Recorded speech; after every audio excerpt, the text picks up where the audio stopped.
awal dulu, dari awal terkait dengan sebenarnya gimana sih kondisi kita saat ini terkait dengan perlindungan dan pengelolaan lingkungan hidup.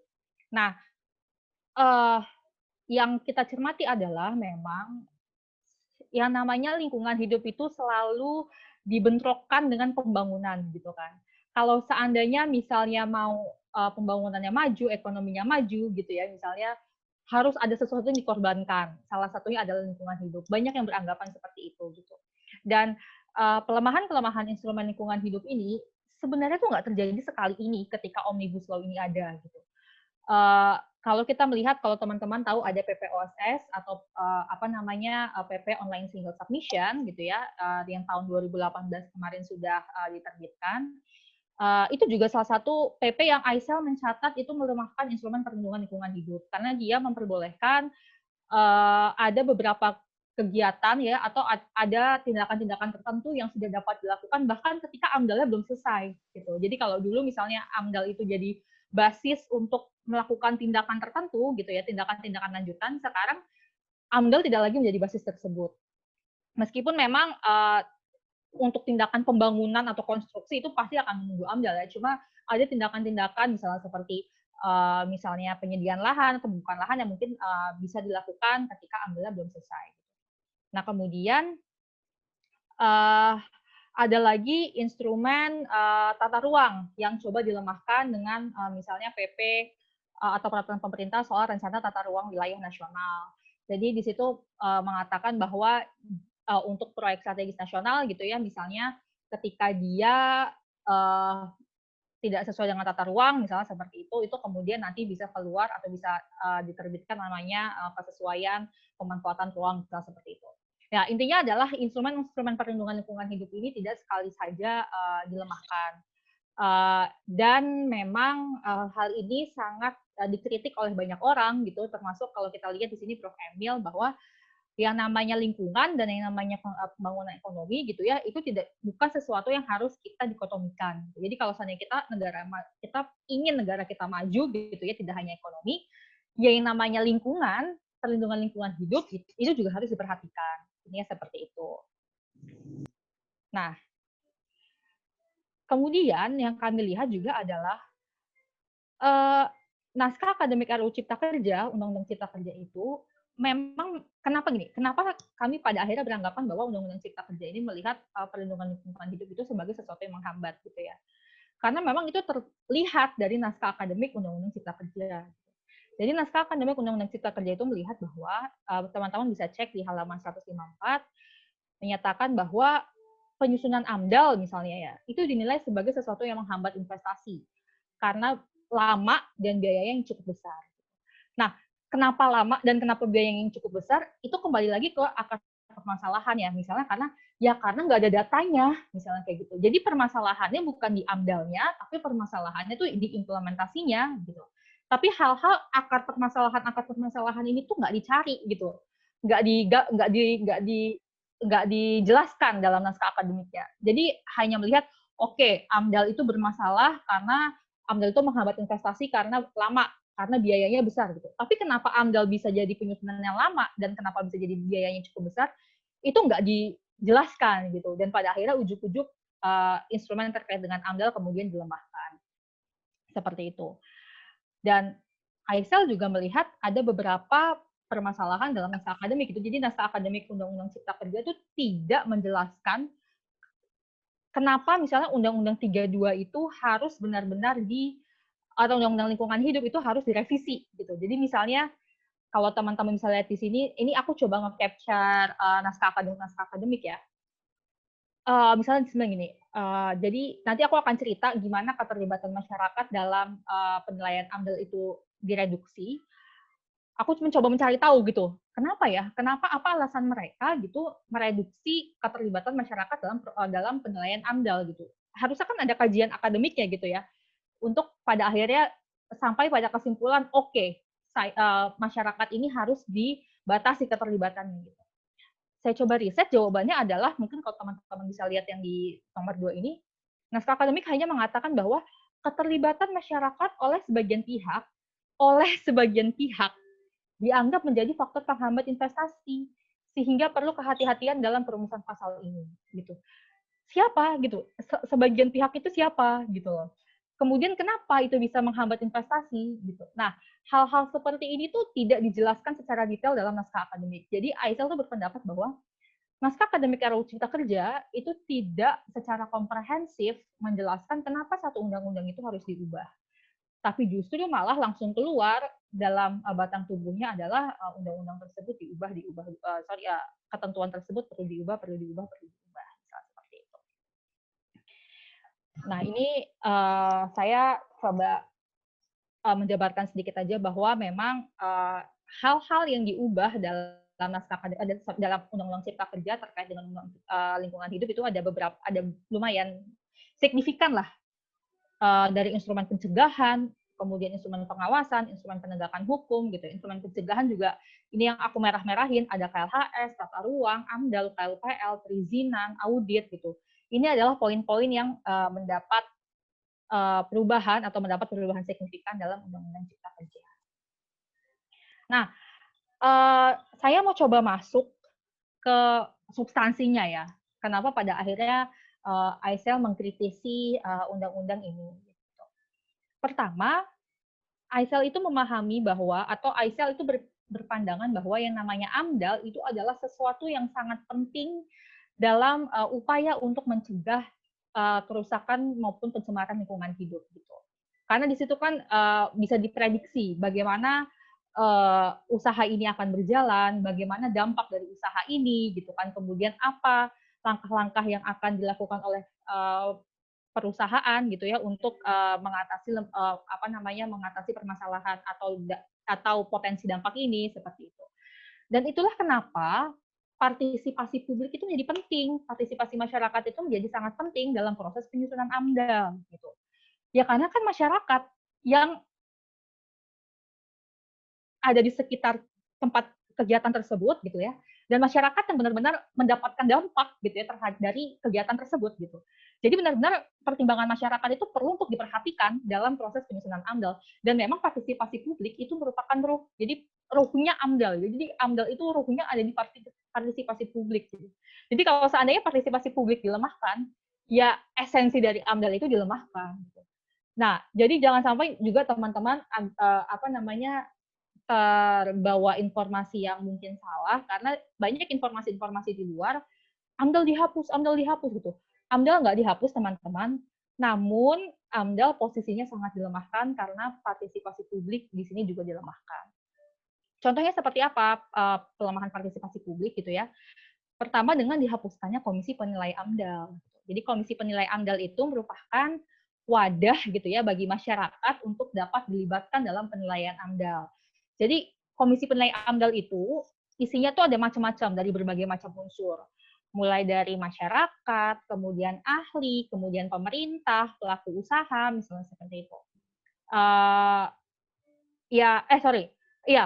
Pemerintah, ada sekitar, nanti teman-teman bisa cek lah, teman-teman bisa cek dalam undang-undangnya, pokoknya Komisi Penilai AMDAL itu ada beberapa macam unsur di dalamnya. Nah, sekarang Komisi Penilai AMDAL itu dihapus gitu. Dan Komisi Penilai AMDAL itu digantikan dengan nanti penilaian AMDAL itu dilakukan oleh pemerintah pusat dan dengan menunjuk lembaga atau ahli yang bersertifikat.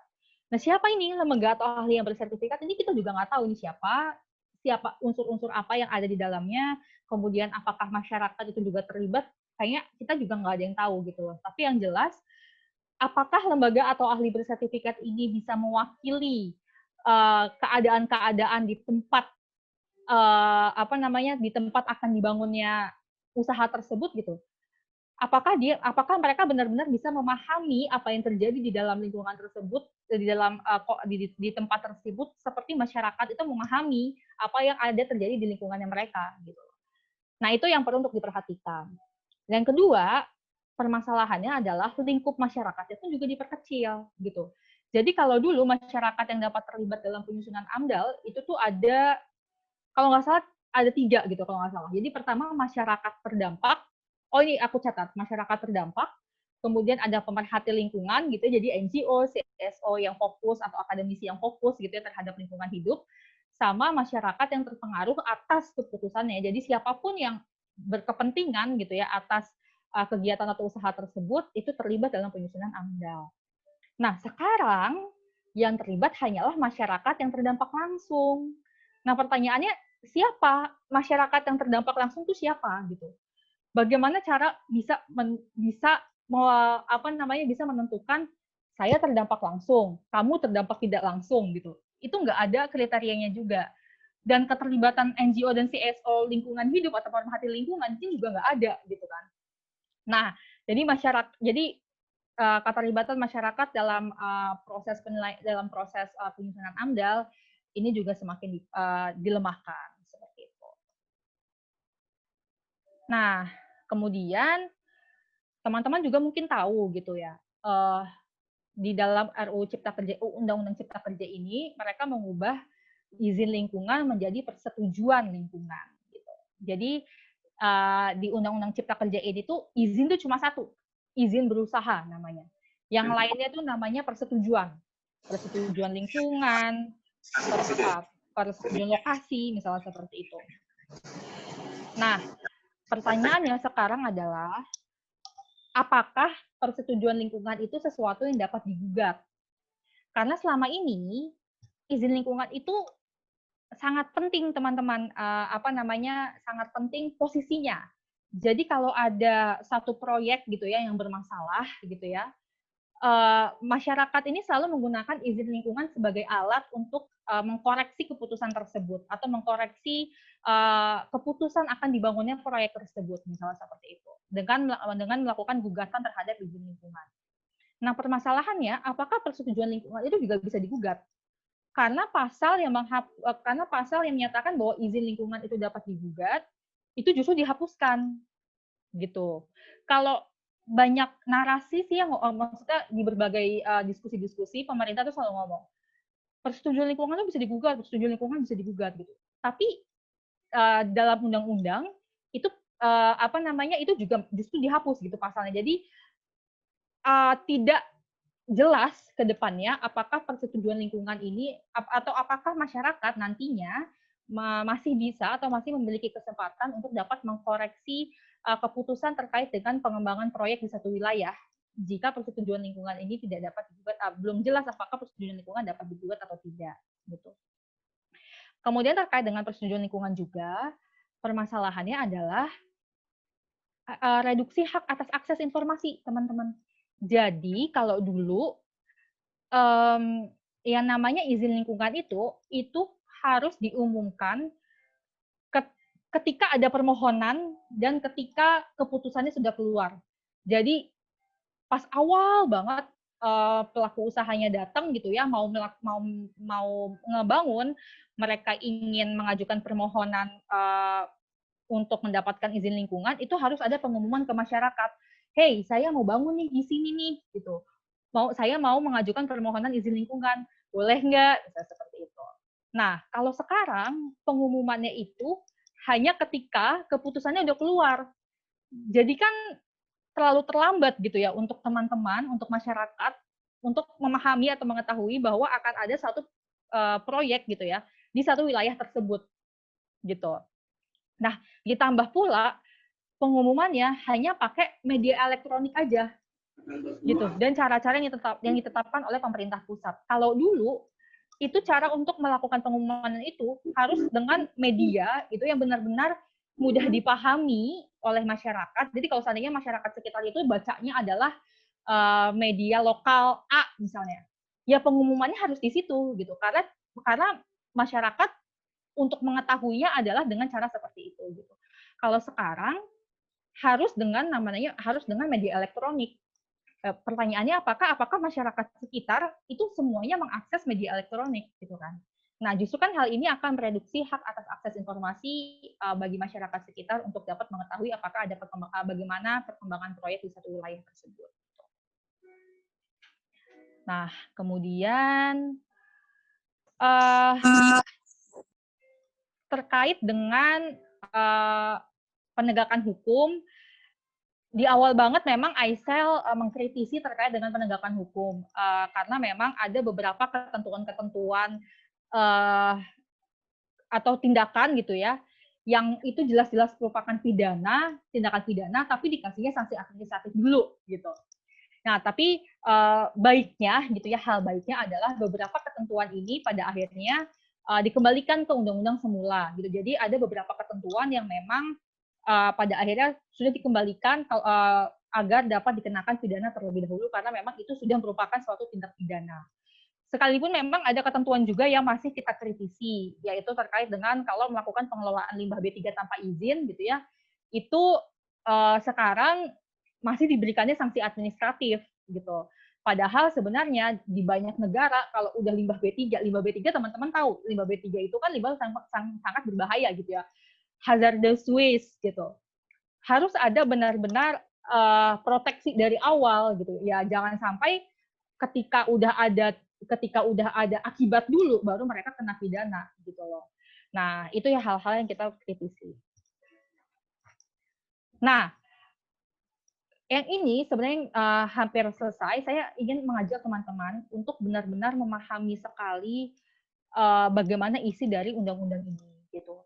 Dan kalau teman-teman ada kesempatan dan jika teman-teman ingin mengkritisi ya, dan kalau teman-teman ada kesempatan, teman-teman bisa ngecek misalnya di YouTube Parlemen, di di YouTube DPR atau di website di Facebooknya Balek misalnya seperti itu ya. Kalau nggak salah masih ada beberapa sidang yang masih mereka upload di situ. Jadi teman-teman bisa menonton ulang sidangnya. Kenapa ini jadi penting? Karena Aisel menemukan gitu ya adanya ketidaksinkronan antara keputusan saat sidang panja dengan draft yang kemarin beredar yang di masyarakat. Jadi kalau teman-teman kan udah banyak tuh yang mendapatkan draft draft UU Cipta Kerja final gitu ya. Nah, draft UU Cipta Kerja final itu meskipun dalam tanda kutip ya kita juga masih belum mengetahui apakah itu merupakan draft resmi dari DPR gitu ya. Cuma memang banyak poin yang Aisel melihat sudah sesuai dengan pemantauan Aisel pada saat sidang panja. Jadi memang ketika kemarin sidang panja berapa bulan ini gitu ya, Aisel selalu memantau dan memperhatikan dim per dim gitu ya. Namun memang ada beberapa pasal yang berbeda gitu. Jadi misalnya kalau di Undang-Undang 32 contoh pasal yang berbeda adalah kalau dulu kalau di Undang-Undang 32 kan ini ada namanya larangan setiap orang untuk melakukan pembukaan lahan dengan cara membakar gitu ya. Nah, tapi larangan untuk melakukan pembukaan lahan dengan cara membakar ini itu dikecualikan untuk mereka yang melakukannya dengan kearifan lokal. Ini yang ayat 2-nya. Yang mana kearifan lokal itu adalah kalau mereka itu melakukan pembakaran lahan dengan cara membakar gitu ya, membuka lahan dengan cara membakar gitu ya, maksimal hanya 2 hektar per kepala keluarga, misalnya seperti itu. Dan itu untuk melindungi kearifan lokal. Nah, hal ini dikecualikan. Nah, karena memang kalau tidak dikecualikan nanti mereka untuk yang peladang-peladang kecil misalnya itu mereka bisa langsung kena pidana seperti si pasal 108 ini. Makanya ayat 2 ini menjadi penting untuk pengecualiannya. Nah, dalam Undang-Undang Cipta Kerja pasal tersebut dihapus. Jadi tidak ada lagi pengecualian gitu ya untuk mereka yang membuka lahan dengan cara membakar, meskipun dengan kearifan lokal mereka pasti akan dipidana. Nah, ketika sidang panja kemarin, Aisel melihat bahwa Aisel mencatat, oh pada akhirnya DPR menyetujui untuk pasal 69 ayat 2 yang tadi itu dihidupkan kembali. Jadi mereka yang membuka lahan dengan cara membakar atas dasar kearifan lokal tidak akan dipidana. Begitu.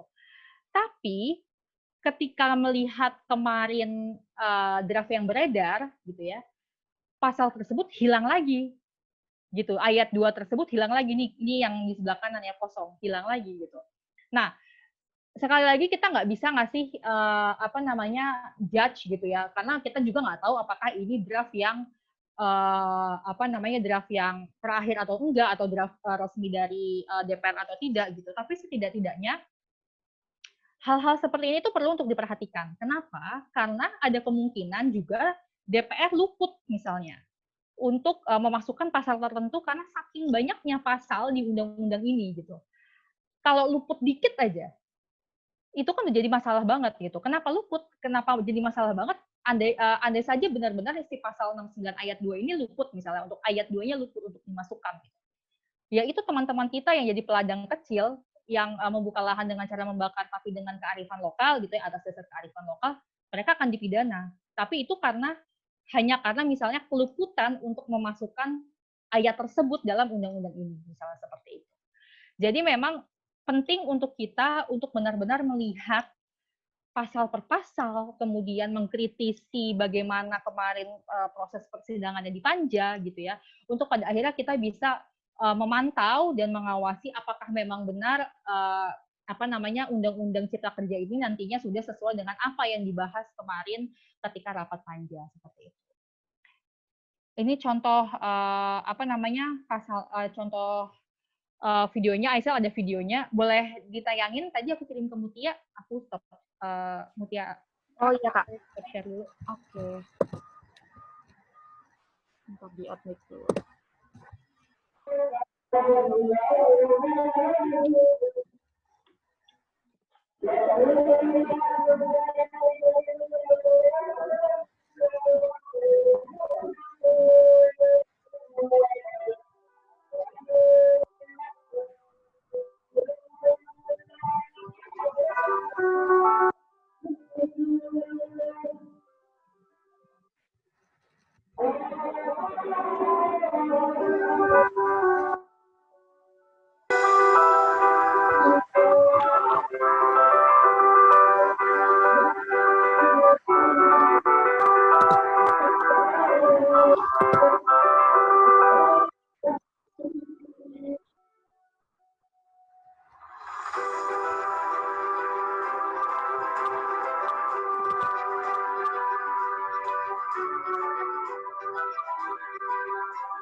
Setiap orang dilarang melakukan pembukaan lahan dengan cara membakar. Bagus, sudah. Ya. Kemudian 1055. Setiap orang dilarang memberikan informasi palsu, menyesatkan, menghilangkan informasi, merusak informasi, dan memberikan keterangan yang tidak benar. Ya, kurang lebih sama dengan undang-undang existing. Sama Ketua, cuma yang di sisi kiri itu kan ada ayat 2-nya. Ya. Ayat 2-nya itu di sisi RUU Undang-Undang Cipta Kerja itu kan hilang Pak Ketua. Ya. Ini usul tetap kembali ada. Kembali ya. Jadi kita kembali ke undang-undang existing. Ya. Oke Pak ya. Setuju Pak Ketua. 1055 kembali ke existing. Setuju ya? Oke.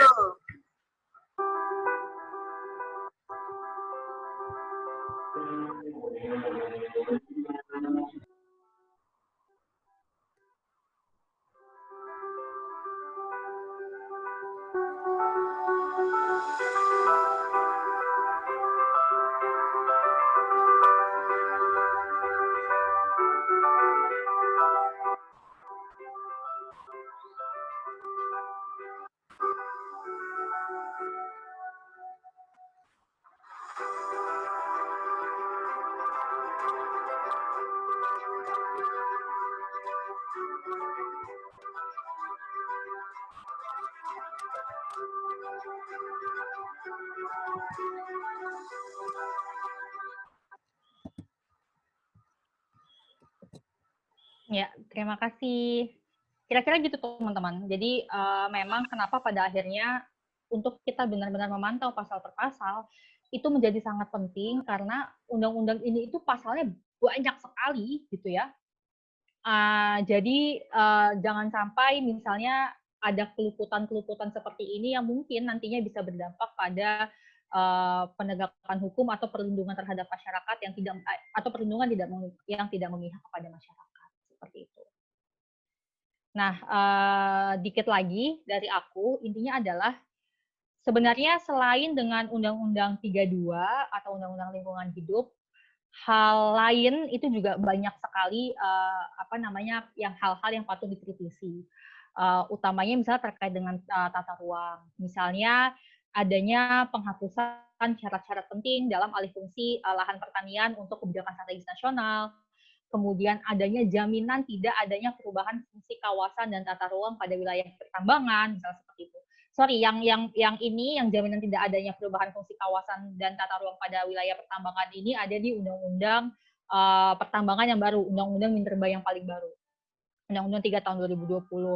Dan yang paling Aisel kritisi sebenarnya terkait dengan tata ruang ini adalah kebijakan strategis nasional itu bisa menjadi alasan tata ruang itu dapat ditinjau lebih cepat daripada 5 tahun. Jadi misalnya gini, kalau dulu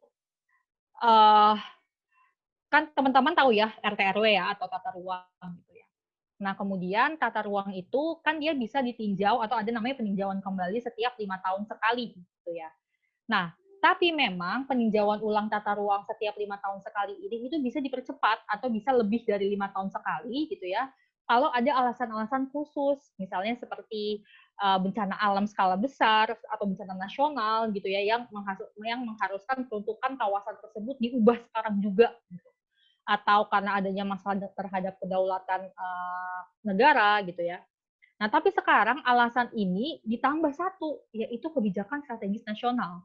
Nah, apa itu kebijakan strategis nasional gitu ya? Nah, ini yang perlu kita kritisi gitu. Kenapa kebijakan strategis nasional kok bisa menjadi alasan untuk meninjau RT RW itu bahkan lebih cepat daripada 5 tahun sekali? Atau jangan-jangan nanti tata ruang itu kita bisa berubah-berubah untuk mengakomodir proyek-proyek strategis nasional misalnya.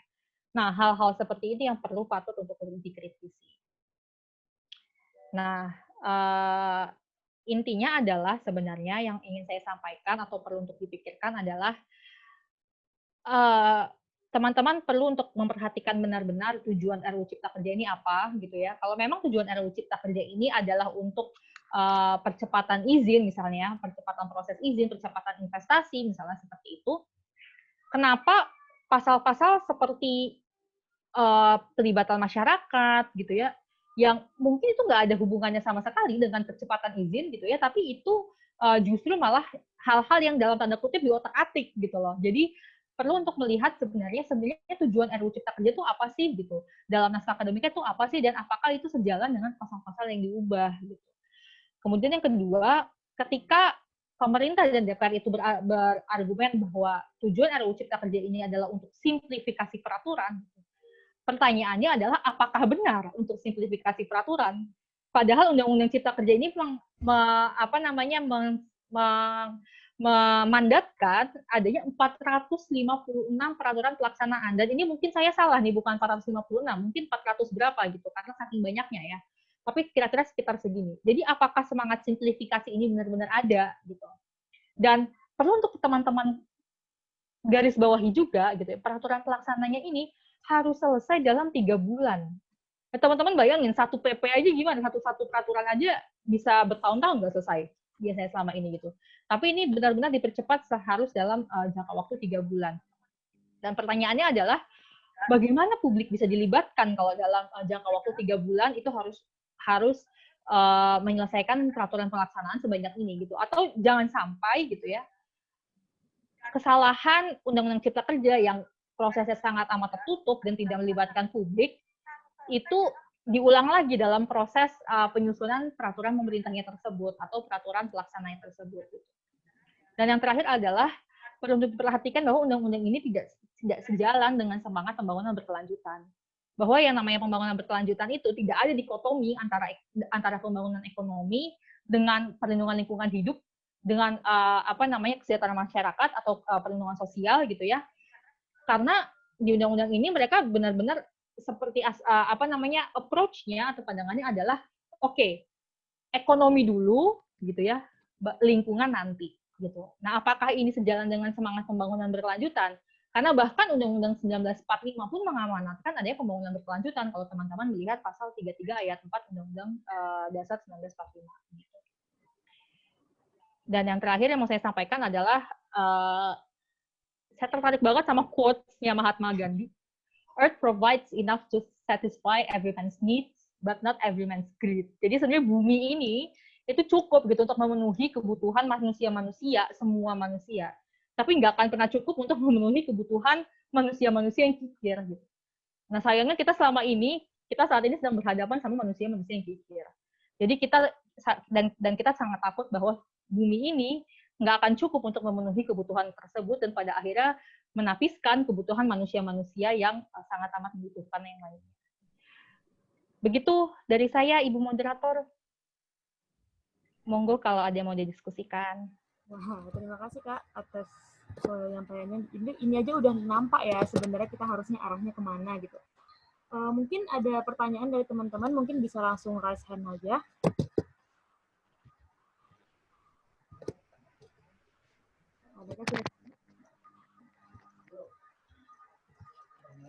Oh, silakan Mas Fikar dari IMCI. Permisi, saya ingin bertanya. Perkenalkan, nama saya Fikar Hazani dari IMTRI. Mau menanyakan terkait kondisi sekarang begitu ya, pendapat dari Mbak Grita, apakah dengan adanya demo saat ini gitu, apakah memberikan dampak terhadap adanya perubahan atau gerakan dari pihak dari pemerintah dan juga atau sebenarnya ini sudah tidak dapat diganggu gugat seperti itu. Mungkin itu dulu mungkin pertanyaannya. Terima kasih.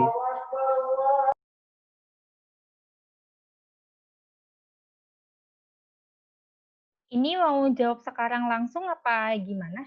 Langsung aja kali ya, Kak? Oke, boleh. Iya, sepemahaman saya, kalau jadi kita ada namanya Undang-Undang Nomor 12 Tahun 2011. Itu adalah undang-undang yang terkait dengan tata cara pembentukan peraturan perundang-undangan. Gitu. Nah, kalau berdasarkan undang-undang itu, kita tuh sekarang sudah dalam proses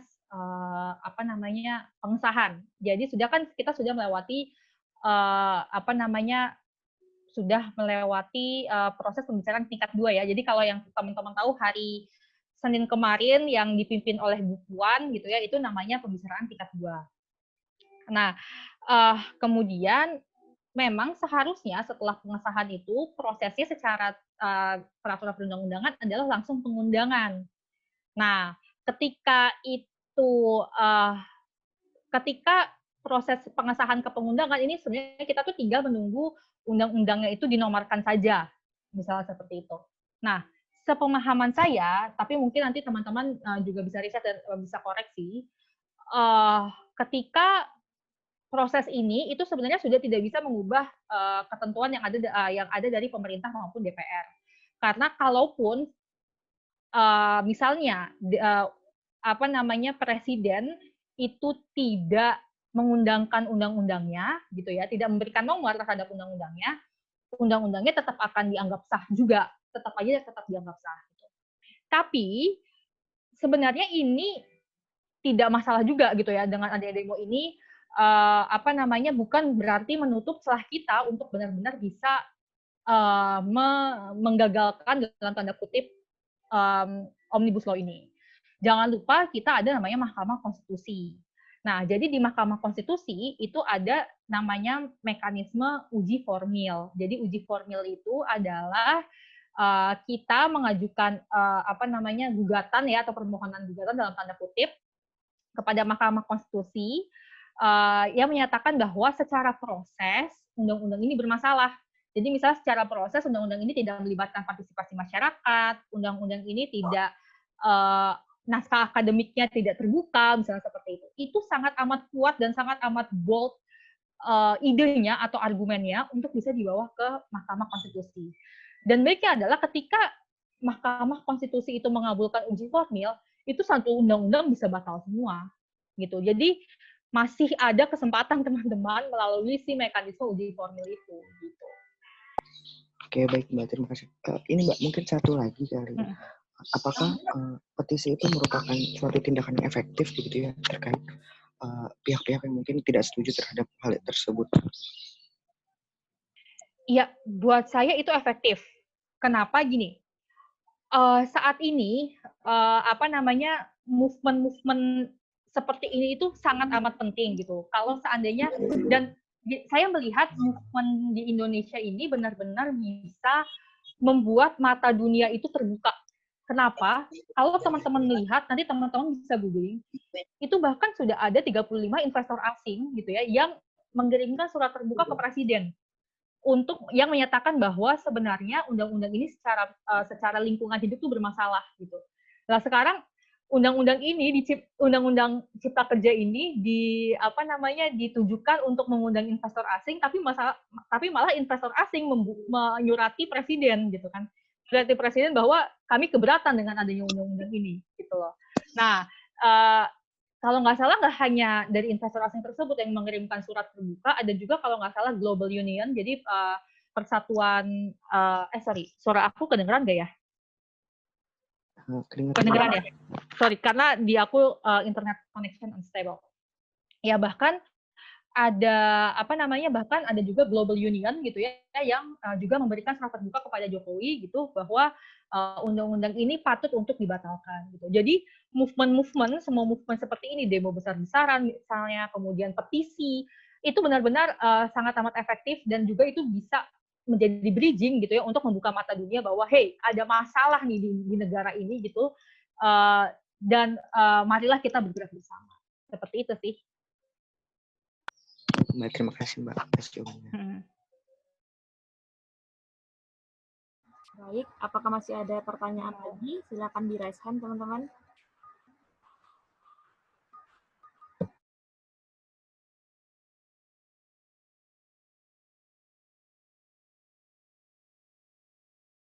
Ini kayaknya yang di chat ada yang Aryan Syah Pratama ya? Oh iya ya, silakan Mas Aryan Syah Pratama, open mic-nya.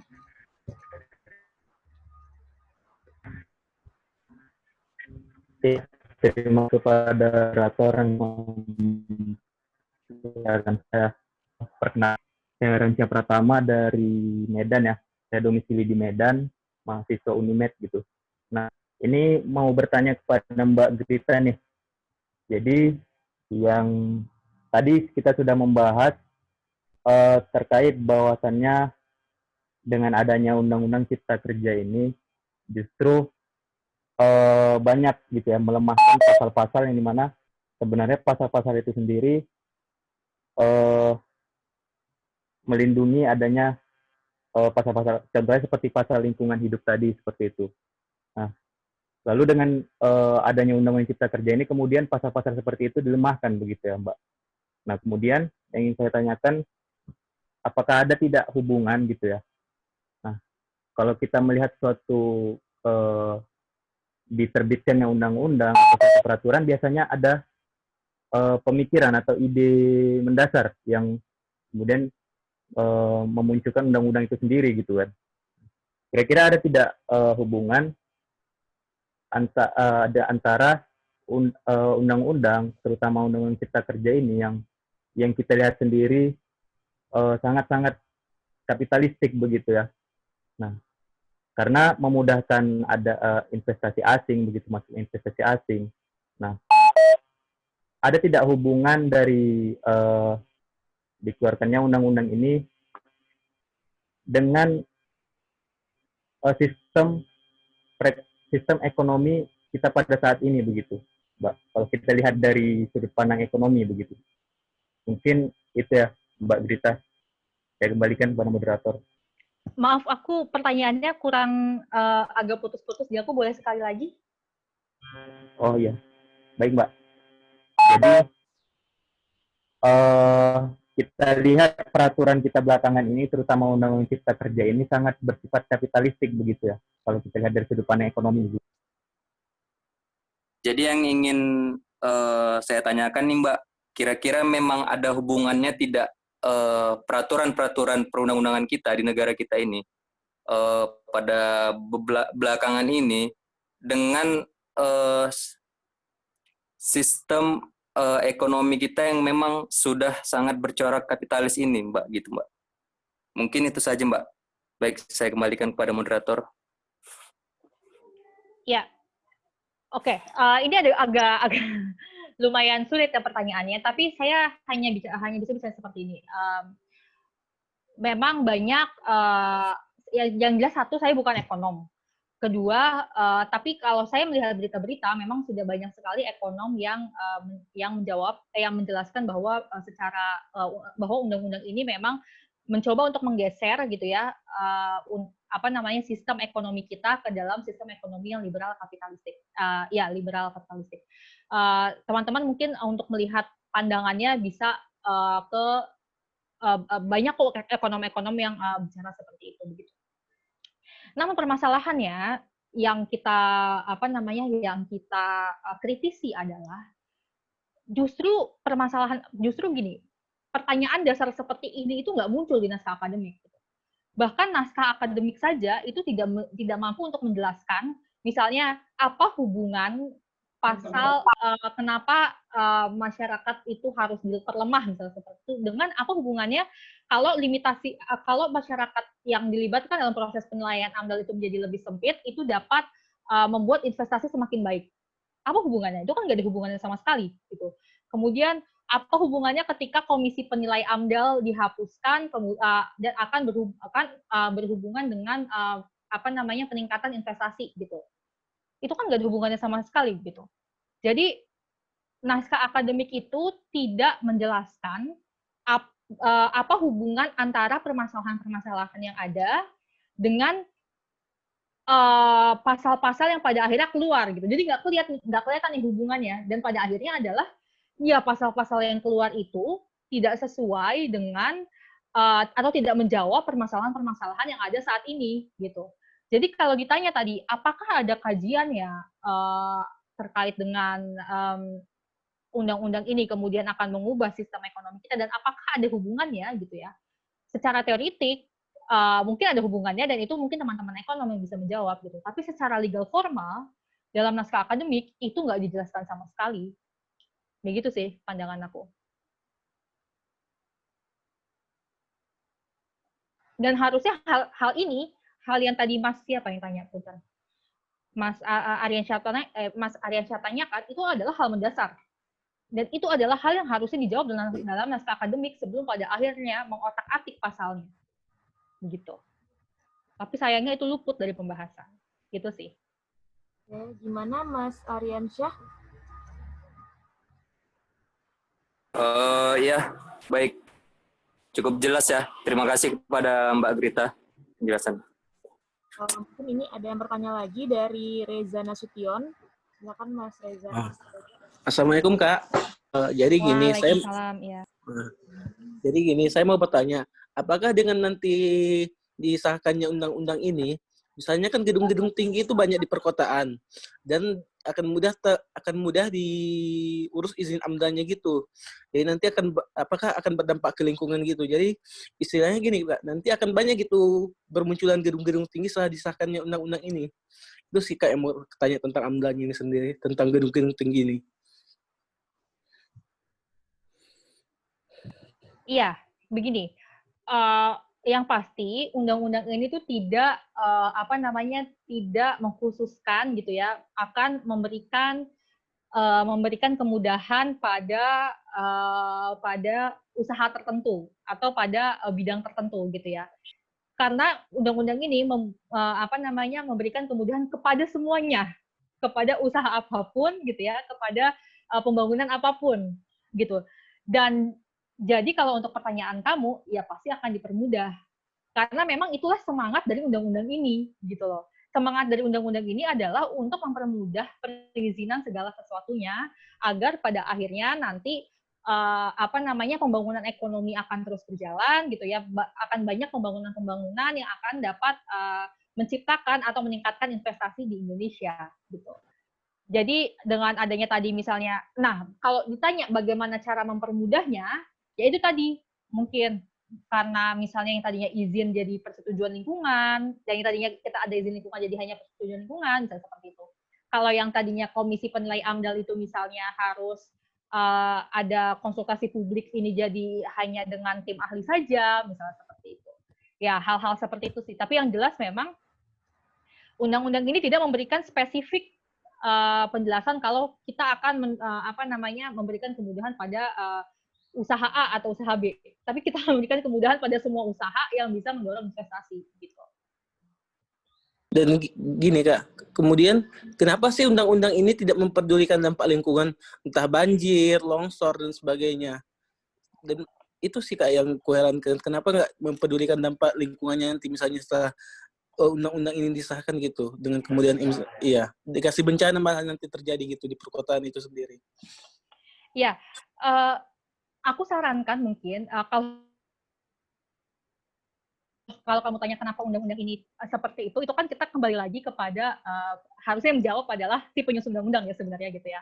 Karena kalau kita kan sebagai orang luar kita hanya bisa melihat yang ada di naskah akademik aja gitu. Karena kan naskah akademik itu kan menjelaskan apa sih tujuan dari undang-undang ini gitu. Tapi kan naskah akademik itu nggak akan mungkin menjelaskan saya ingin kami membuat undang-undang ini karena kami ingin supaya bencana alam apa, itu kan nggak mungkin gitu kan. Nah, tapi saranku mungkin teman-teman bisa melihat interview Presiden Jokowi dengan BBC atau BBC, itu mungkin sekitar beberapa bulan yang lalu lah. Itu ditanyakan mengenai prioritas pembangunan. Saya ingat sekali waktu itu beliau menjawab bahwa saya ingin mengutamakan ekonomi terlebih dahulu. Bukan saya tidak peduli lingkungan, tapi nanti. Beliau menjawab seperti itu. Mudah-mudahan saya nggak salah mengutip ya, karena takut karena itu kan interview interview publik gitu ya. Jadi saranku mungkin untuk menjawab pertanyaannya Mas Reza dan untuk melihat kenapa sih undang-undang ini tuh kok sepertinya investasi sentrik gitu atau ekonomi sentrik gitu ya. Saranku melihat wawancara Presiden Jokowi dengan BBC. Mungkin akan kelihatan di situ sebenarnya arah atau visi misi Jokowi gitu ya terhadap undang-undang ini tuh seperti apa gitu sih. Oh iya, bener ya Kak ya, berarti dengan bagaimana arahan dari pemerintah kita sekarang. Mungkin mulai dari mengutamakan lingkungan, mungkin kita bisa evaluasi itu nanti. Terima kasih Bang Reza. Terima kasih Kak. Oke, ini ada pertanyaan di kolom chat.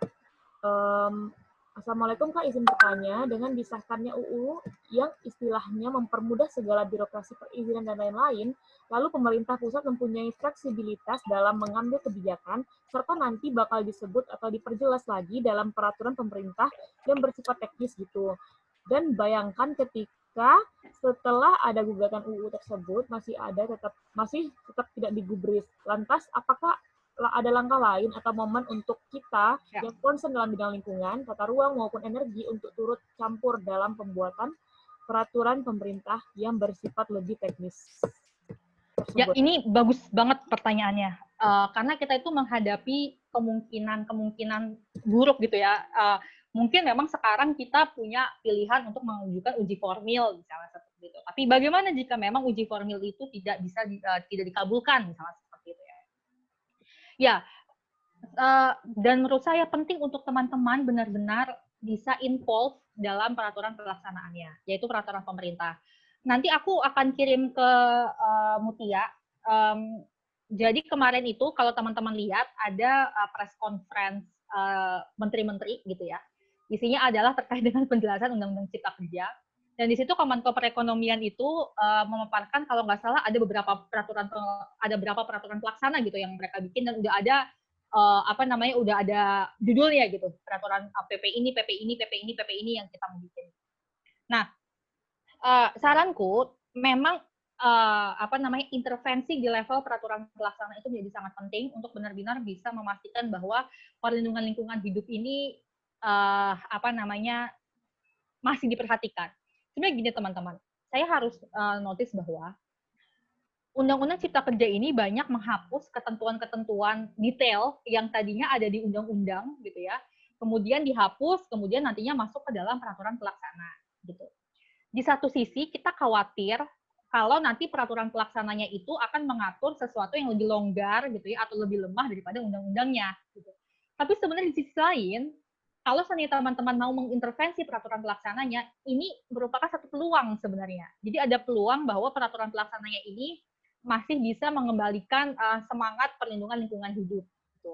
Nah, setelah misalnya nanti undang-undangnya, misalnya uji formil kita di uji formil di Mahkamah Konstitusi itu gagal gitu ya, intervensi di peraturan pelaksanaan itu menjadi sangat penting menurut saya. Dan itulah kenapa teman-teman harus benar-benar mulai dari sekarang, kita masih punya waktu ya, karena kan PP itu harus disusun dalam waktu 3 bulan kalau nggak salah. Menurut saya benar-benar teman-teman harus memperhatikan banget detail per detail dari pasal-pasal apa saja yang mungkin teman-teman bisa intervensi gitu, agar nantinya teman-teman bisa memberikan masukan atau rekomendasi atau memberikan movement terhadap PP tersebut. Dan teman-teman jangan khawatir, yang namanya peraturan pemerintah itu harusnya juga ada konsultasi publik gitu. Jadi nggak hanya undang-undang aja yang memerlukan pelibatan masyarakat, peraturan pemerintah pun harus ada pelibatan masyarakat di situ gitu. Jadi kalau seandainya teman-teman tidak dilibatkan, ya nantinya peraturan pemerintah juga bisa dipermasalahkan. Itu sih. Oke, gimana Mas Onang? Apakah sudah terjawab?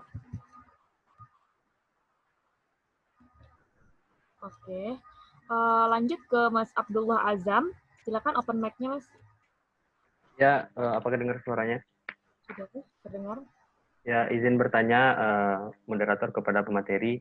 Yang saya ingin tanyakan itu dari sekian banyak media yang ada sekarang, yang pembahasan-pembahasan yang ada sekarang, bisa kita lihat sih kalau dari pemaparan-pemaparan yang ada itu mungkin lebih ke arah negatif kan ya. Cuman dari sekian banyak pembahasan yang sudah kita lakukan tadi, saya lebih penasaran dengan karena saya sudah mengulik lebih banyak tentang negatifnya juga, namun saya penasaran apakah dari RUU yang sudah dibuat ini, yang dari 900 halaman dan seratusan pasal tersebut, apakah ada beberapa pasal yang dapat dikatakan bisa diterima, lalu kalau memang misalkan ada, maka nanti saat kita mengajukan banding ke MK, apakah itu akan menjadi sebuah alasan kembali dari pihak pemerintah bahwa pasal atau RUU tersebut bisa disahkan juga. Lalu bagaimana jika hal itu terjadi begitu? Kira-kira. Iya. Tadi saya sebenarnya ada satu slide itu tentang hal baik dari Undang-Undang Cipta Kerja ini. Jadi saya nyatakan bahwa akhirnya di Undang-Undang Cipta Kerja ini pasal terkait dengan pidana gitu ya, pidana untuk yang tadinya awalnya itu adalah dikenakannya sanksi administratif di RUU Cipta Kerja yang draft Februari gitu ya, sekarang di undang-undang yang disahkan gitu ya, setelah rapat panja pada akhirnya dikembalikan lagi memiliki sanksi pidana gitu ya. Sebenarnya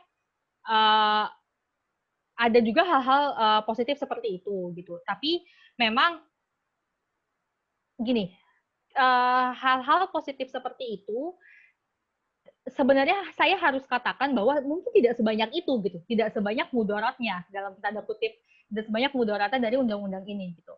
Dan menurut saya anggapan-anggapan bahwa kita promote sesuatu yang lebih baik kok, kita promote sesuatu yang lebih baik kok gitu ya, itu mungkin bisa keluar gitu ya, bisa keluar dalam jawaban dalam tanda kutip ketika misalnya kita mengajukan undang-undangnya gitu. Tapi sekali lagi kita harus melihat pada bigger picture-nya.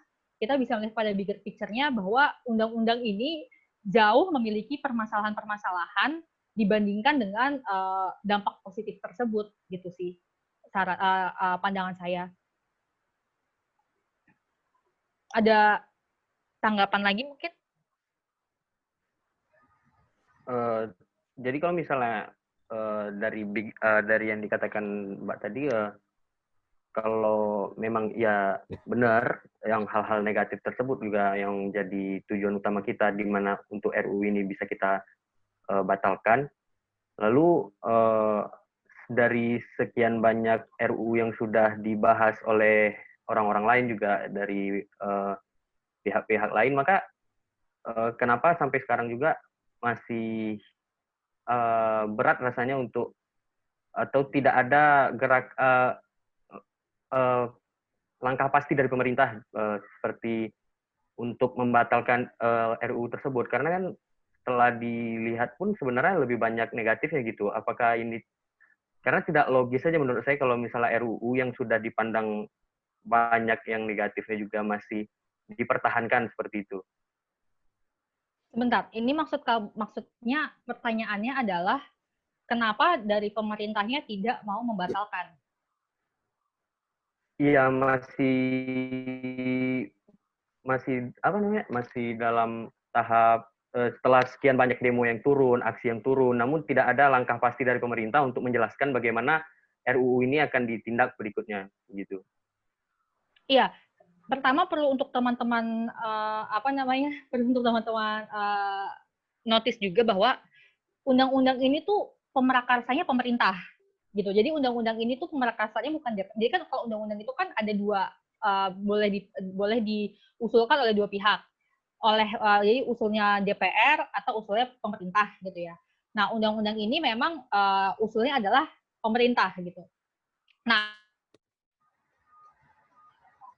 adalah bahwa undang-undang ini begitu ya, itu dapat meningkatkan investasi, apalagi sekarang saat COVID gitu. Saat COVID banyak yang membutuhkan pekerjaan gitu ya, dan undang-undang ini kemudian pada akhirnya akan menjadi jawaban atas permasalahan-permasalahan tersebut. Nah, sampai sekarang yang saya lihat narasinya yang dibawa ya masih itu juga. Gitu.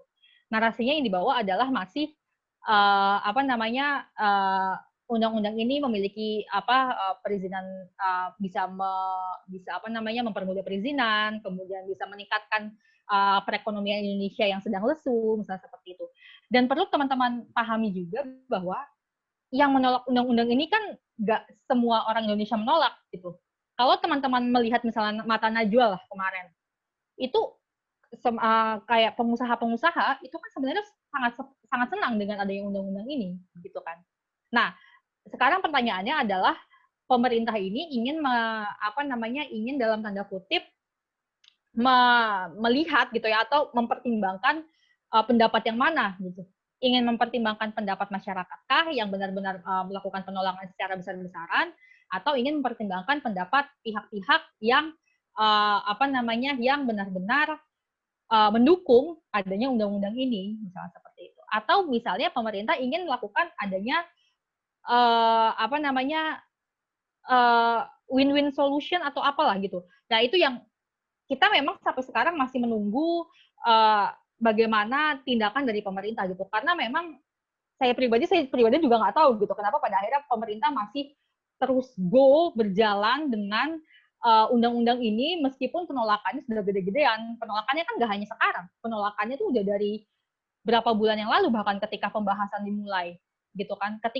Saya ingat banget ketika pembahasan dimulai gitu ya, sekitar bulan Maret atau April dan pada saat itu lagi high peak-nya banget COVID, itu pembahasan udah dimulai dan kita masih dan masyarakat itu meminta pembahasan jangan dilaksanakan karena saat itu COVID gitu. Nggak lazim DPR misalnya untuk membahas undang-undang pada saat COVID. Tapi kan tetap berjalan aja terus gitu. Jadi memang kalau ditanya kenapa pemerintah dan DPR itu tidak tidak memperhatikan demo-demo ini, ya saya pribadi saya juga nggak bisa jawab gitu. Cuma memang perlu untuk diperhatikan bahwa nggak semua lapisan masyarakat itu menolak undang-undang ini, teman-teman, gitu.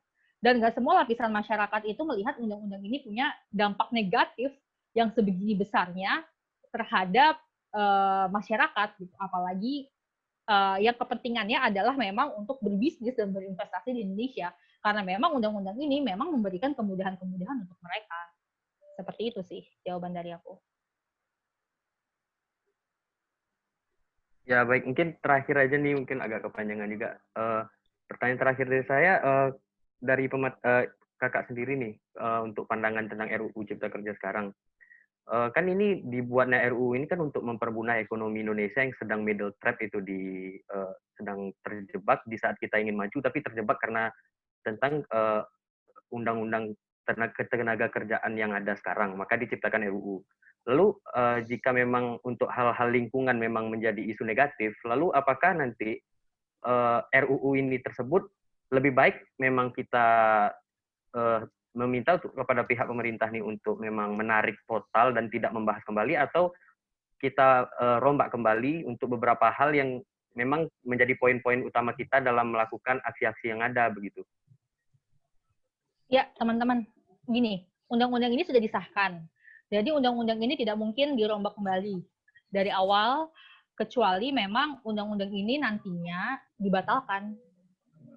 melalui si mekanisme uji formil tersebut, gitu sih.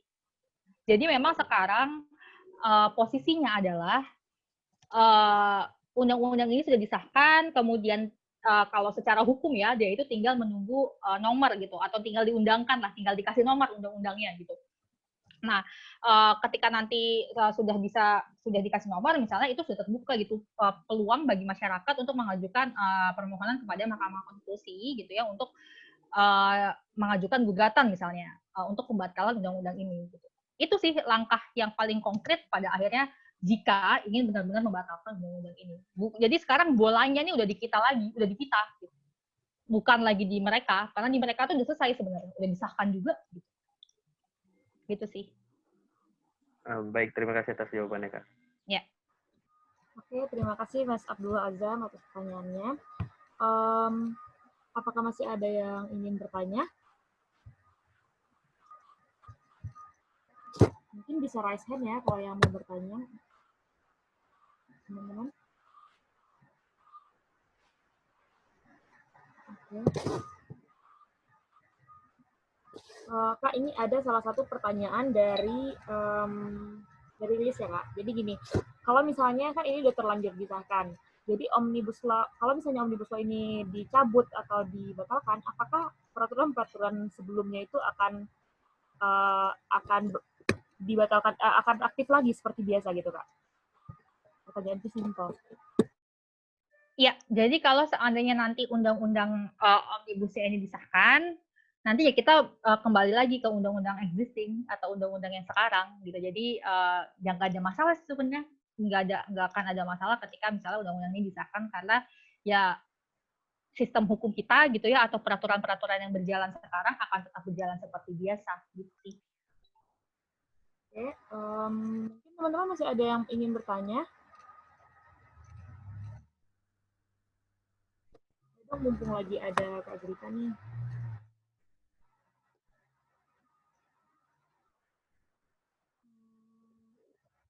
Oke, ini ada pertanyaan lagi Kak tentang omnibus law lagi. Iya iyalah ya kan. Ini dari Mukhtar Azizi, Umar Mukhtar Azizi.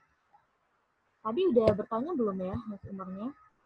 Ini pertanyaannya tentang omnibus law yang merusak lingkungan. Saat ini belum ada korban, padahal itu ada perusahaan dan pabrik nakal yang merusak lingkungan. Kenapa nggak di demo yang mungkin mengambil kesempatan dalam omnibus law gitu? Lalu apakah pasal 88 UU PPLH yang menguntungkan pengusaha dalam omnibus law atau lain sebagainya? Lalu kalau perusahaan itu baik, pandai mengelola B3 dan tidak merusak lingkungan, mungkin ini bisa menjadi lapangan kerja bagi pengangguran katanya gitu Kak. Jadi apa sih pertanyaannya Kak? Diituin lagi gitu. Mungkin Mas atau aku pertanyaan yang terakhir dulu deh. Aku sepakat sebenarnya gini. Pengelolaan limbah B3 itu teman-teman, itu diperbolehkan. Aku sepakat itu diperbolehkan. Dan mungkin itu bisa membuka lapangan kerja. Memang seperti misalnya Aisel kan pernah pernah mendampingi gitu ya untuk di Kabupaten Jombang atau di beberapa daerah di Jawa Timur gitu ya. Itu mereka melakukan pengelolaan limbah B3 dan itu memang itu menjadi sumber pendapatan dan itu legal asalkan memang dia punya izin. Nah, kenapa harus punya izin? Karena itu adalah kegiatan yang sangat berbahaya gitu. Jadi kalau seandainya izin itu kalau orang hukum bilang izin itu tuh alat kontrol gitu. Jadi alat dari pemerintah untuk mengkontrol kegiatan-kegiatan yang dilakukan oleh pelaku usaha. Nah, perlu untuk dipahami bahwa bahkan undang-undang lingkungan yang sekarang tidak melarang adanya pengelolaan limbah B3. Dan tapi memang untuk pengelolaan limbah B3 ini harus dengan ketat. Jadi harus punya izin, kemudian atas pelanggaran terhadap izin tersebut yaitu ada sanksinya. Sanksinya itu bisa pidana, kemudian bisa sanksi administrasi, misalnya seperti itu. Nah, permasalahannya sekarang adalah di Undang-Undang Cipta Kerja ini untuk pengelolaan limbah B3 misalnya apalagi tidak punya izin, itu nggak kena pidana lagi, gitu. Itu kenanya namanya sanksi administrasi, gitu loh. Jadi, anggaplah sanksi administrasinya adalah teguran tertulis, gitu. Jadi, misalnya, saya pengelola limbah B3, gitu ya, kemudian saya nggak punya izin, saya cuma ditegur, gitu. ya sekarang seberapa efektif sih tegur itu gitu. Padahal sebenarnya kegiatan saya itu sudah merupakan kegiatan yang memiliki dampak yang sangat penting dan saya mengelola sesuatu yang sangat berbahaya. Limbah B3 kan hazardous waste gitu. Dan di negara manapun yang namanya pengelolaan limbah B3 gitu ya, apalagi dia nggak punya izin gitu, itu langsung kena pidana. Nggak seperti di Undang-Undang Cipta Kerja ini, kalau dia malah kenanya misalnya sanksi administrasi atau seperti kayak ditegur dulu atau dibina dulu gitu. Nah, yang kami kritisi adalah, yang hasil kritisi adalah bukan nggak boleh melakukan pengelolaan limbah B3-nya gitu. Tapi untuk pengelolaan limbah B3 ini benar-benar harus diperhatikan sekali bagaimana tata cara untuk melindunginya, baik itu bagaimana izinnya, bagaimana itu penegakan hukumnya gitu. Sayangnya di Undang-Undang Cipta Kerja ini penegakan hukumnya diperlemah. Itu yang kami kritisi sih. Gitu. Oke, selanjutnya ini ada dari, maaf ketinggalan menyambung yang tadi Kak, tentang intervensi publik, apakah ada mekanismenya untuk ikut terlibat dalam hal itu? Atau bagaimana Kak? Iya, saya harus cek lagi kalau mekanisme, karena itu lumayan detail, lumayan teknis, ada di peraturannya. Cuma yang secara umum yang saya bisa sampaikan adalah, untuk peraturan perundang-undangan, gitu ya, harusnya draftnya itu dipublish dulu, di either itu di website kementeriannya kah atau di media tertentu gitu, untuk pada akhirnya mendapatkan informasi atau mendapatkan input atau rekomendasi dari publik gitu. Dan biasanya memang untuk peraturan pemerintah itu ada beberapa peraturan pemerintah yang itu melakukan konsultasi publik gitu, dengan mengundang masyarakat di berbagai elemen-elemen gitu. Nah, saya nggak tahu gitu, dan memang kelemahannya adalah mungkin tidak semua aspek masyarakat itu mungkin dilibatkan dalam penyusunan peraturan pelaksana gitu, karena itu salah satu kelemahannya di situ, karena kesulitan akses untuk menjangkau. Nah, saran saya teman-teman itu bisa benar-benar engage ya, atau bisa bekerja sama atau bisa berkolaborasi lah dengan CSO atau NGO sekitar gitu, NGO tempat di daerah teman-teman ada, karena biasanya NGO itu kan dia memiliki benar-benar memantau gitu ya, bagaimana perkembangan kebijakan ini dari hari ke hari, misalnya seperti itu. Dan dengan adanya kerjasama dengan NGO ini sebenarnya itu bisa membuka peluang gitu ya untuk teman-teman gitu ya, apalagi kalau misalnya NGO tersebut diundang, karena biasanya kalau seandainya konsultasi publik itu biasanya mengundang NGO juga gitu kan, karena harus mendapatkan masukan dari masyarakat sipil gitu kan.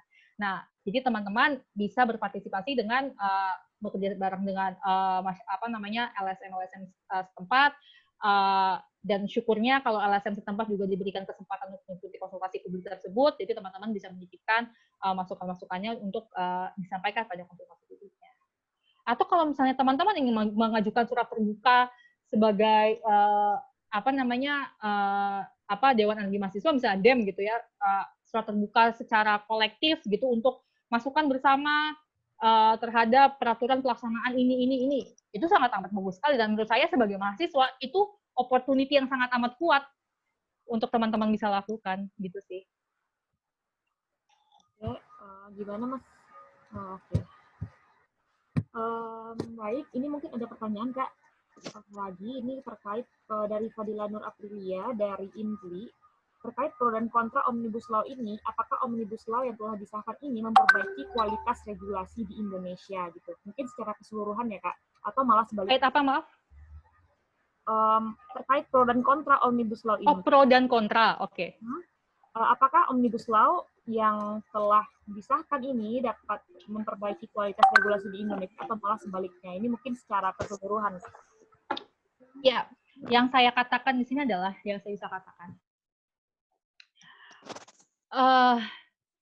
undang-undang ini tadi saya sudah sampaikan, undang-undang ini itu ada ratusan peraturan pelaksananya, dan kemudian undang-undang ini juga mengamanatkan adanya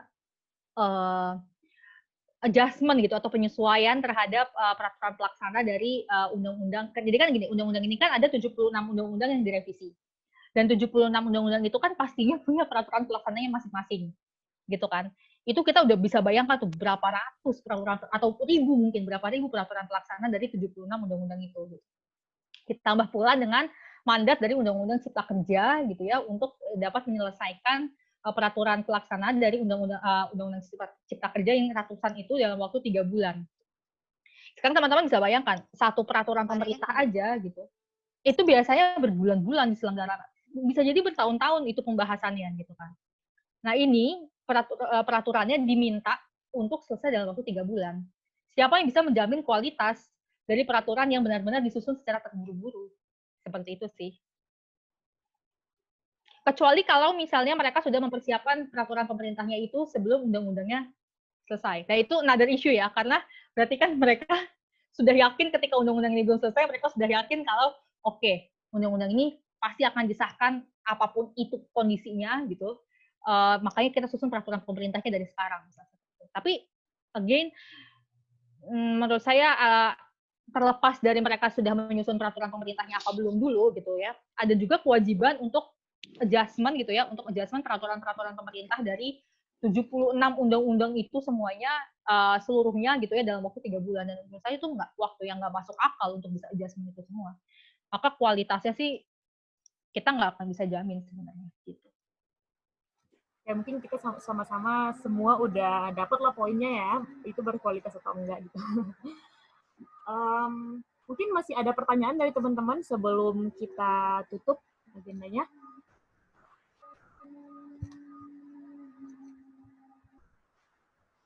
Izin bertanya, Kak. Oh, silakan Utari. Ya, terima kasih kepada moderator. Izin bertanya kepada pemateri. Saya ingin bertanya, soalnya kemarin saya sempat membaca sebuah pandangan dari seseorang gitu, katanya walaupun Omnibus Law disahkan, tetapi sebenarnya kegiatan yang udah pelonggaran AMDAL itu telah terjadi di lingkungan sudah banyak pelaksanaan perizinan AMDAL yang dipermudah oleh pemerintah dan segala macam permasalahan lainnya, permudahan izin dan dampak-dampak yang dapat kita lihat. Nah, menurut Kakak itu bagaimana ya, walaupun walaupun sebelum disahkannya Omnibus Law telah terlaksana, itu bagaimana ya Kak pandangannya? Terima kasih. Ya, terima kasih Utari. Ya, ini benar banget nih pandangan Utari. Memang selama ini sudah banyak praktik-praktik yang mempermudah pengurusan izin gitu ya. Tapi sekali lagi, dan itu yang justru itu yang justru menjadikan semakin masifnya pencemaran dan kerusakan lingkungan Indonesia. Kenapa? Karena kalau di dalam konsep perlindungan lingkungan hidup yang namanya izin dan yang namanya AMDAL itu adalah ada namanya tuh instrumen pencegahan gitu. Jadi instrumen yang benar-benar harus diperhatikan agar kita dapat bisa mencegah pencemaran dan kerusakan lingkungan hidup. Dan sekali lagi, permasalahannya adalah bukan dalam tataran undang-undangnya gitu. Jadi Undang-Undang 32 tahun 2009 itu udah sangat bagus sebenarnya bukan sangat bagus ya, mungkin masih ada beberapa kelemahan ya, tapi sebenarnya sudah didesain sedemikian rupa gitu ya untuk dapat memproteksi atau mencegah terjadinya pencemaran dan atau kerusakan lingkungan hidup. Kalau sekarang ada praktik-praktik ya dalam mempermudah AMDAL, mempermudah perizinan misalnya seperti itu yang tidak sesuai dengan ketentuan, itu bukan salah undang-undangnya gitu. Itu salah implementasinya gitu kan. Nah, permasalahannya adalah sekarang justru undang-undang yang dirubah. Berarti kan sama aja itu melegalkan praktik-praktik yang selama ini sudah salah gitu. Jadi jawaban atas praktik-praktik yang bermasalah ini harusnya adalah membenahi implementasi, bukan malah mengubah undang-undangnya untuk dapat melegalkan implementasi tersebut. Gitu sih. Oke, gimana Utari? Baik Kak, terima kasih. Jawabannya mudah dipahami. Terima kasih. Sama-sama. Oke, masih ada pertanyaan guys? Masih ada lagi kah?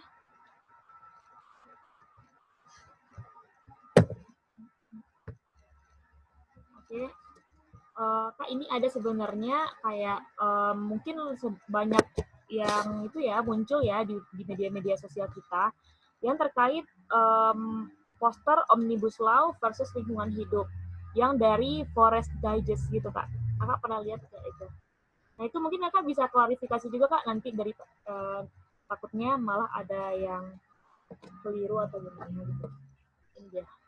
Iya, boleh ya makanya. Kak, ini kok hang gitu ya? Boleh.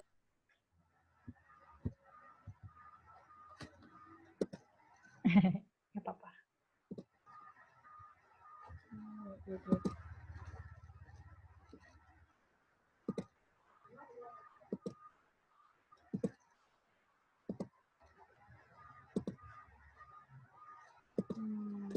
Mungkin disebutkan aja ya Kak, soalnya agak lama gitu.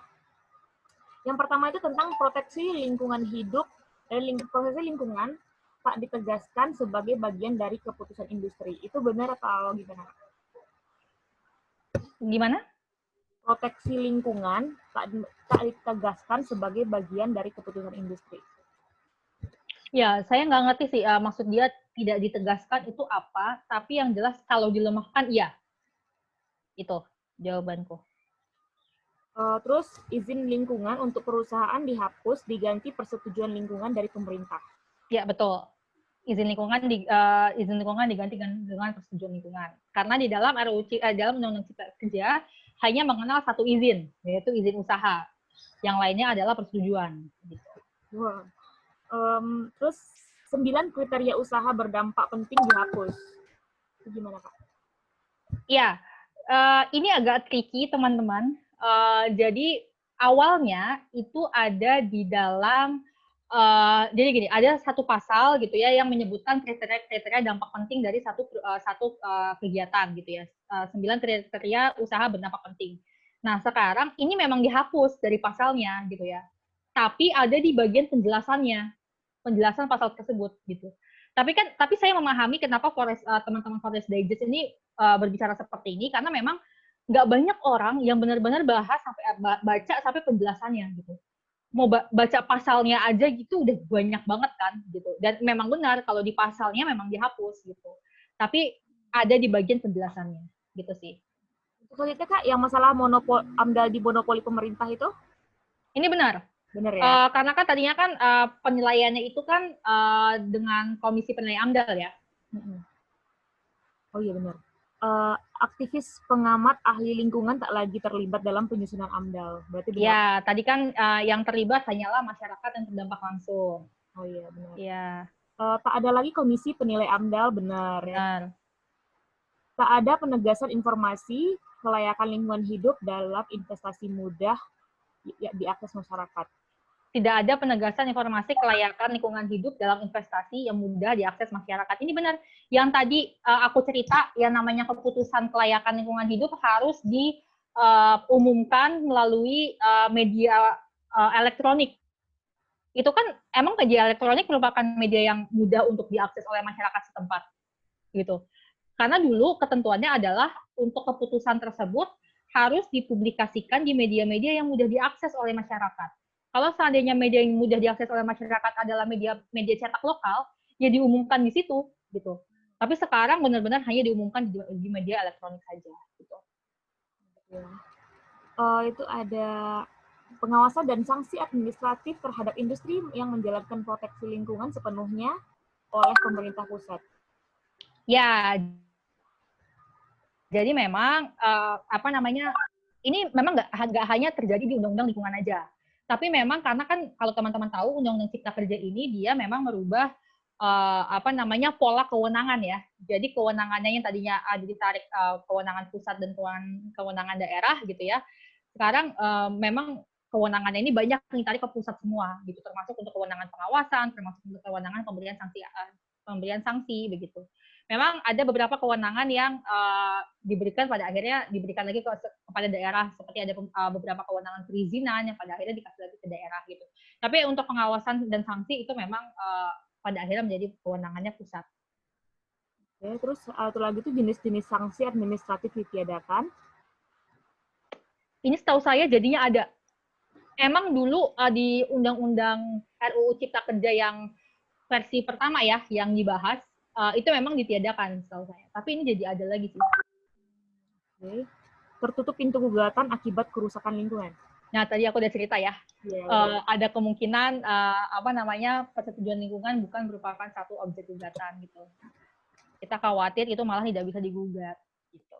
iya. Khawatirnya gitu ya. Jadi banyak banget dalam Undang-Undang Cipta Kerja ini sebenarnya yang tersirat gitu maknanya, tapi sebenarnya dampaknya sangat berpengaruh untuk lingkungan gitu. Ya. Oke. Mungkin teman-teman masih ada yang bertanya, dikasih kesempatan satu kali lagi. Oke, sepertinya tidak ada ya. Kak, mungkin kita langsung aja ke closing statement-nya, Kak. Jadi kesimpulannya apa nih, Kak? Kita harusnya mengambil sikap yang bagaimana, Kak, untuk hal ini gitu, Kak? Iya, yang jelas ini teman-teman. Yang jelas saran saya, dan saya meminta juga kepada teman-teman untuk benar-benar memahami isi dari Undang-Undang Cipta Kerja ini gitu. Apalagi sekarang banyak kan informasi-informasi yang salah yang beredar di luar gitu kan. Kayak misalnya AMDAL dihapus gitu. AMDAL nggak dihapus teman-teman gitu kan. Nah, inilah peran teman-teman untuk bisa meluruskan misinformasi yang ada di masyarakat. Itu pertama. Kedua, tentu saja penolakan ini harus terus digaungkan. Saya sepakat yang tadi siapa yang pertama itu gitu perlu ada petisi misalnya seperti itu ataupun misalnya movement-movement yang lain gitu. Jangan khawatir gitu teman-teman apakah movement ini akan berpengaruh atau tidak gitu ya. Dengan movement kita yang sekarang ini saja gitu, aku tadi sempat cerita investor global aja bisa melihat gitu bahwa ada masalah nih di sini gitu. Investor global aja sampai menyurati Jokowi gitu kan. Berarti mereka benar-benar melihat ini sebagai sesuatu movement gitu ya yang baik gitu karena bisa sampai menggaungkan ke internasional gitu.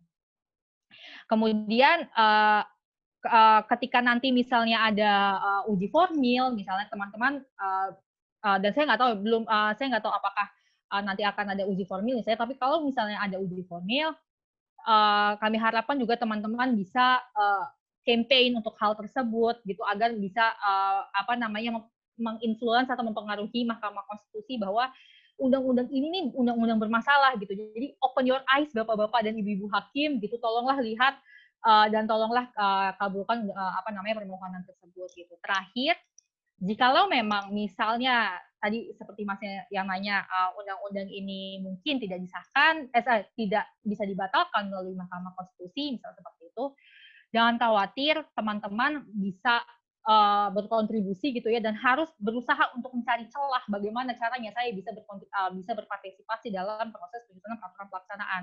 Kenapa? Karena disitulah tempat yang penting gitu ya untuk pada akhirnya bisa mengembalikan lagi peraturan-peraturannya menjadi peraturan-peraturan yang lebih pro lingkungan, yang lebih pro masyarakat gitu karena masih ada peluang interpretasi tersebut gitu. Tapi hal yang penting dan saya garis bawahi benar-benar di sini adalah tolong teman-teman baca benar-benar undang-undangnya, kemudian keluarkanlah kajian seobjektif mungkin dan kalau bisa tontonlah lagi sidang-sidang panjang yang kemarin-kemarin, teman-teman itu harusnya masih bisa mengakses di website di YouTube-nya Parlemen, kemudian di Facebook-nya Badan Legislasi DPR gitu, dan benar-benar melihat bagaimana proses pembahasan ini dari kemarin-kemarin. Supaya ini sebenarnya bisa menjadikan modal gitu ya bagi teman-teman untuk mengumpulkan semacam evidence gitu. Karena kan selama ini banyak yang ini aku jadi sharing dikit ya, karena kalau ngelihat timeline tuh kan adanya isinya adalah orang-orang yang kontra, ada orang-orang tidak, udah bukan pro dan kontra lagi, tapi orang-orang pro, orang-orang kontra, dan orang-orang yang melihat bahwa, lo emang yang kontra, lo udah semuanya, gitu loh. Nah, hal-hal pandangan-pandangan seperti ini nih yang harus kita minimkan gitu, bahwa kita sebagai orang yang benar-benar ngomong, yang benar-benar mengkritisi, itu by evidence, gitu. Nah, inilah yang harus teman-teman lakukan untuk ke depannya. Gitu sih. Oke, terima kasih ya Kak atas sharingnya hari ini. Itu benar-benar membuka pikiran kita ya, dan kita mungkin semoga kita semua bisa mengambil kebijakan sendiri kepada diri kita dan kita bisa mengambil sikap mungkin dari organisasi-organisasi yang ada di sini, ada DEM, ada IMPLI, dan ada yang lain-lain juga, mungkin juga menjadikan ini sebagai bahan dari pernyataan sikapnya nanti gitu. Dan yang paling penting adalah jangan sampai kita hanya ikut-ikutan menyuarakan, tapi kita nggak ngerti apa sebenarnya yang kita suarakan gitu. Penting untuk kita untuk belajar, mempelajari dulu, setelah kita paham baru kita campaign gitu. Oke, mungkin buat hari ini kita sudahi. Untuk teman-teman, kita ini sudah di-record ya, kita akan posting langsung ke YouTube kita segera. Untuk hal ini, untuk postingan ini, dan mungkin untuk teman-teman yang ketinggalan bisa nonton di YouTube kita di DEM Sumut. Terima kasih untuk Kak Zita udah menyempatkan waktunya pada siang hari menuju sore ini. Semoga ilmu-ilmunya bermanfaat dan semoga Omnibus Law dapat menjadi undang-undang yang pro terhadap lingkungan dan rakyat Indonesia.